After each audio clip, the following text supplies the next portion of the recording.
نبی کریم صلی اللہ علیہ وآلہ وسلم نے فرمایا، یہ وظیفہ کبھی نہ چھوڑنا، 7 نسلیں بیٹھ کر کھائیں گی، ایک دن میں جس چیز کو دیکھو گے تمہاری ہو جائے گی، آسمانوں سے رزق بارش کی طرح برسے گا، جلدی سے یہ عمل کر لو، ایسے موقع بار بار نہیں ملتے۔ بسم اللہ الرحمن الرحیم۔ محترم ناظرین، خدا کی قسم یہ وظیفہ کبھی مت چھوڑنا، ایک بار یہ تسبیح ضرور پڑھ لیں۔ یہ وظیفہ بہت خاص اور مجرب ہے۔ یہ وظیفہ کر لینے کے بعد اللہ کا کرشمہ خود دیکھو گے کہ کیسے آپ کے اوپر اللہ پاک کی کرم نوازیاں ہونا شروع ہو جاتی ہیں۔ یہ سارے وظائف کا بادشاہ ہے۔ آپ بس یوں سمجھ لیجئے کہ یہ کرنے کے بعد آپ دیکھنا کیسے اللہ پاک کی آپ کے اوپر رحمت ہوگی، کیسے آپ کے کام بنتے چلے جائیں گے۔ اس عمل کو کرنے والے کی زندگی میں آسانیاں پیدا ہونا شروع ہو جاتی ہیں۔ اس عمل کو کرنے والے کی زندگی سے مشکلات ختم ہونا شروع ہو جاتی ہے۔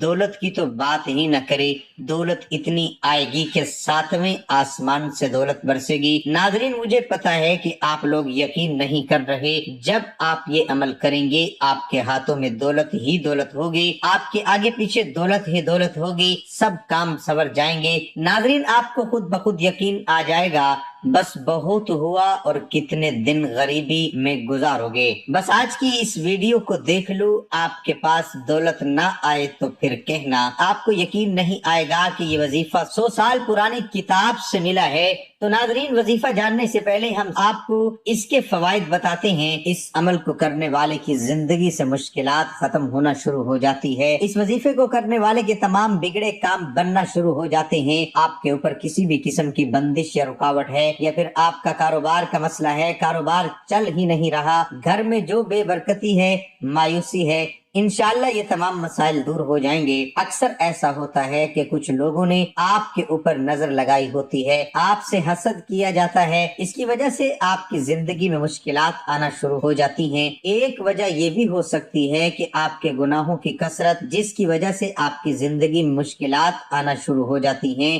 آپ نے کسی کا دل دکھایا ہو، یا جیسا کہ میں نے ابھی آپ کو بتایا، آپ کو نظر لگی ہو، آپ کے اوپر کسی نے حسد کیا ہو، اس کی وجہ سے بھی بندشیں رکاوٹیں لگ جاتی ہیں۔ پھر انسان کی زندگی میں مایوسیاں آنا شروع ہو جاتی ہیں، کسی کام میں دل نہیں لگتا، جو بھی کام کرتے ہیں صحیح نہیں ہوتا، مقصد نیک کامیاں نہیں ملتی۔ تو اس عمل کو کرنے کے بعد انشاءاللہ آپ کے اوپر سے ہر طرح کی جو بندشیں ہیں، رکاوٹیں ہیں، وہ ٹوٹ جائیں گی۔ تو بنا وقت ضائع کیے وظیفے کی طرف چلتے ہیں۔ آپ نے یہ وظیفہ کیسے کرنا ہے، کون سی احتیاط تدابیر ہیں، کون سے کلمات پڑھنے ہیں، کتنی بار پڑھنے ہیں۔ تو سب سے پہلے احتیاط تو یہ ہے کہ آپ نے اپنے ذہن میں کسی بھی قسم کا شک نہیں رکھنا، آپ نے مکمل یقین کے ساتھ یہ وظیفہ کرنا ہے۔ تو جیسا کہ میں نے پہلے بھی آپ کو بتایا تھا کہ آپ نے اس عمل کو پورے یقین کے ساتھ کرنا ہے، آپ کے ذہن میں کسی بھی قسم کا شک نہیں ہونا چاہیے، آپ نے پورے یقین کے ساتھ کرنا ہے، اور خاموشی کے ساتھ کرنا ہے، اور پوری توجہ کے ساتھ کرنا ہے۔ وظیفے کے دوران آپ نے بولنا نہیں ہے۔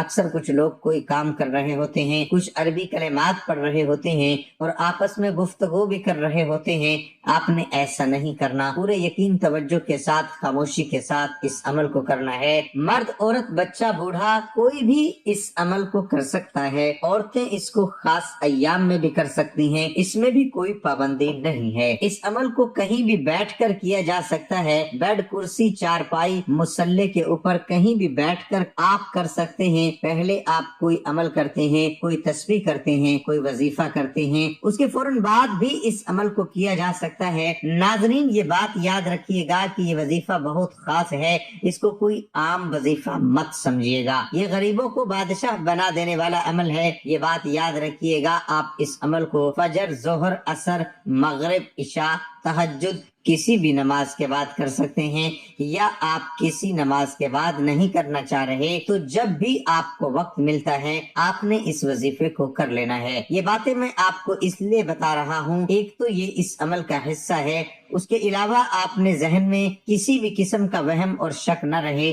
جب آپ کے ذہن میں وہم اور شک ہوتا ہے کسی کام کو لے کر، جب آپ وہ کام کرتے ہو پھر اس پر یقین بھی نہیں ہوتا، جب یقین کم ہو تو پھر عمل اثر نہیں کرتا۔ اس لیے آپ نے ان باتوں کو اچھی طرح جان کر اور اپنے ذہن سے وہم اور شک نکال کر اس عمل کو کرنا ہے، انشاءاللہ آپ کو بہت فائدہ ہوگا۔ اس کے بعد آپ پڑھیں گے اعوذ باللہ من الشیطان الرجیم بسم اللہ الرحمن الرحیم، آپ نے 11 بار پڑھنا ہے۔ یہ درود پاک آپ نے صرف 7 بار پڑھنا ہے، اور اگر کسی میرے بہن بھائی کو یہ درود پاک نہیں بھی آتا تو اتنا بھی کہہ سکتے ہیں صلی اللہ علیہ وآلہ وسلم۔ جو آپ نے کلمات پڑھنے ہیں وہ یہ ہیں: لا الہ الا اللہ، یا ولی، یا وہاب، یہ ایک ہی بار شمار ہوگا۔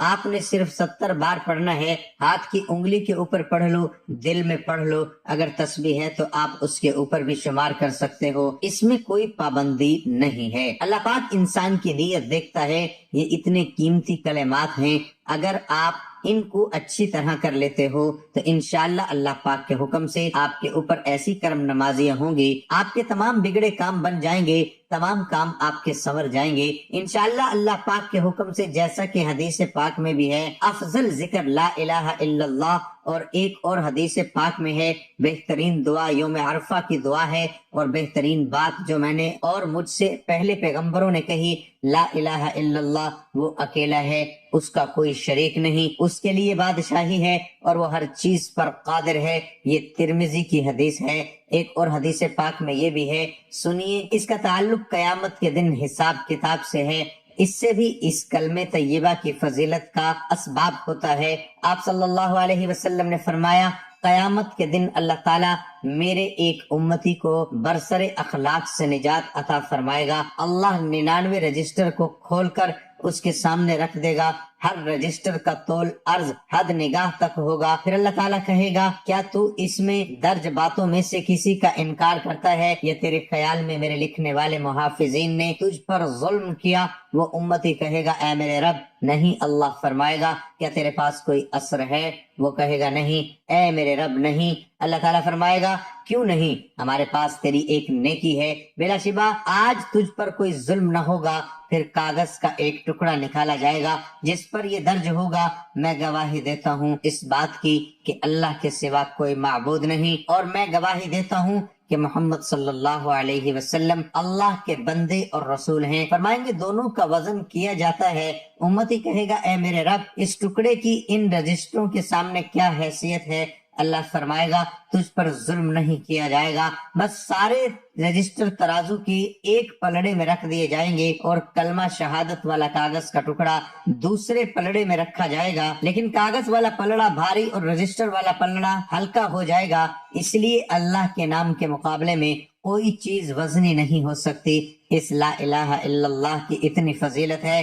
اس کے علاوہ ایک اور حدیث پاک ہے، آپ صلی اللہ علیہ وسلم نے فرمایا کہ حضرت نوح علیہ السلام نے اپنے بیٹے کو 2 باتوں کی وصیت فرمائی، ان میں سے ایک بات یہ تھی کہ میں تجھے لا الہ الا اللہ کا حکم دیتا ہوں۔ پھر اس کی مزید فضیلت بیان فرمائی کہ 7 آسمان اور 7 زمین اگر ایک پلڑے میں اور لا الہ الا اللہ دوسرے پلڑے میں رکھا جائے تو یہ دوسرا پلڑا اس کلمے کی وجہ سے بھاری ہو جائے گا، اور اگر 7 آسمان اور 7 زمین ایک پلڑا ہلکا ہو تو اس کو توڑ دے گا۔ جب آپ اس عمل کو کرو گے انشاءاللہ آپ دیکھو گے کیسے آپ کے کام بنتے چلے جائیں گے، جو بھی کام اٹکے ہوئے ہوں گے وہ صحیح ہو جائیں گے۔ آپ کا دولت کا مسئلہ ہے، صحت کا مسئلہ ہے، بیماری کا مسئلہ ہے، جو بھی آپ کی زندگی میں مشکلات چل رہی ہیں انشاءاللہ وہ مشکلات دور ہو جائیں گی، آپ کی زندگی میں خوشیاں ہی خوشیاں آ جائیں گی، آپ کی زندگی میں دولت تو ایسے برسے گی کہ آپ اپنے رب سے کہیں گے یا رب بہت دولت ہو گئی، اب سنبھالی نہیں جا رہی، بس کر۔ اس کے بعد اللہ پاک کا یہ اسم مبارک، اس کی بھی بہت زیادہ طاقت ہے۔ جب آپ اس عمل کو ملا کر پڑھو گے انشاءاللہ اللہ ولی بھی کر دے گا۔ ولی کا مطلب ہے اللہ ولی ہے۔ عام طور پر ولی کا یہ مطلب لیا جاتا ہے کہ مال و اسباب اس قدر زیادہ ہوں کہ کسی کا محتاج نہ ہونا پڑے۔ اللہ ہر چیز کا خالق ہونے کی بنا پر اس کا مالک ہے، ہر طرح کے خزانے اس کے پاس ہیں، اس بنا پر وہ اپنی مخلوق پہ بے نیاز ہے، اسے مخلوق سے اپنے لیے کسی چیز کی طلب نہیں، اس لحاظ سے وہ غنی ہے۔ اللہ اس لحاظ سے بھی غنی ہے کہ وہ ہر مانگنے والے کا سوال سنتا ہے۔ یا وہابو، اس کی بھی بہت سی برکات ہیں، اس کا مطلب ہوتا ہے سب کچھ عطا کرنے والا۔ جو بھی آپ کے مسائل ہوں گے اللہ پاک آپ کو سب کچھ عطا کر دیں گے، وہ مسائل دور کر دیں گے، وہ آپ کی حاجت پوری کر دیں گے، وہ آپ کی جو دعائیں آپ مانگ مانگ کر تھک گئے ہوں گے انشاءاللہ وہ قبول کر لیں گے۔ جو بھی بندشیں، جو بھی رکاوٹیں ہوں گی وہ اللہ پاک کے حکم سے ٹوٹ جائیں گی۔ انشاءاللہ اس وظیفے کی برکت سے ہی زندگی میں آسانی آنا شروع ہو جائے گی انشاءاللہ۔ لیکن آپ نے دعا بھی مانگنی ہے کہ اے اللہ میری زندگی میں آسانی آ جائے، اے اللہ تو سچا بادشاہ ہے، اے اللہ تو ہر چیز پر قادر ہے، تو میری مشکلات دور کر دے، میری پریشانیاں دور کر دے، میری دعائیں قبول کر دے۔ محترم ناظرین، یہ تھی آج کی ویڈیو، اس عمل کو ضرور کر لیجئے گا اور اپنے دوست احباب رشتہ دار سب لوگوں کے پاس اس ویڈیو کو سینڈ کر دیجئے گا، شیئر کر دیجئے گا تاکہ آپ بھی اس عمل سے فائدہ اٹھا سکیں۔ ناظرین، جب وہ عمل کریں گے، جب وہ اللہ کا نام لیں گے تو آپ کو بھی اس کا ثواب ضرور ملے گا، یہ صدقہ جاریہ ہو جائے گا۔ ثواب کی نیت سے کمنٹ میں اللہ تعالیٰ کے 99 ناموں میں سے ایک نام لکھنا بھی مت بھولیے گا۔ اللہ تعالیٰ ہم سب کا حامی و ناصر ہو۔ ناظرین، تمام دوست ایک بار میرے ساتھ درود پاک ضرور پڑھیں تاکہ ثواب مل سکے۔